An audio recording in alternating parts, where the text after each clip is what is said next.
بسم الله الرحمن الرحيم. هذا المصحف الشريف كتابة العالم العثماني أبو القاسم خنساري رضي الله عنه، يرى رسول الله صلى الله عليه وسلم في المنام يقول: يا رسول الله، أنا أكتب القرآن، هل من كرامة؟ قال: نعم. ودله كيف يكتب القرآن، فتظهر كرامة التوافق بين أحرف القرآن وبين كلماته. تقدم لأشرح لك. انظر هنا، هو كتبه 11 سطرا. انظر سطر 1 2 3 4 5 6 7 8 9 10 11. انظر 5 هنا و5 هنا دائما يتقابل.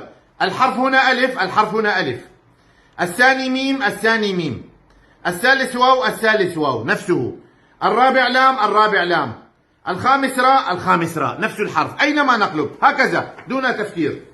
واو، أقرب سعيد، واو واو واو واو، ألف ألف، ألف ألف، ألف ألف، هنا ألف ألف، ألف ألف الثاني، الثالث ميم ميم، واو واو واو واو، وهكذا.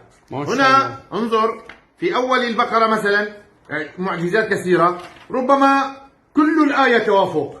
كيف ربما؟ انظر في السطر الثاني هنا: يا بني إسرائيل اذكروا نعمتي التي أنعمت عليكم. في السطر الثاني هنا: يا بني إسرائيل اذكروا نعمتي التي أنعمت عليكم. الله كله توافق. الله الله.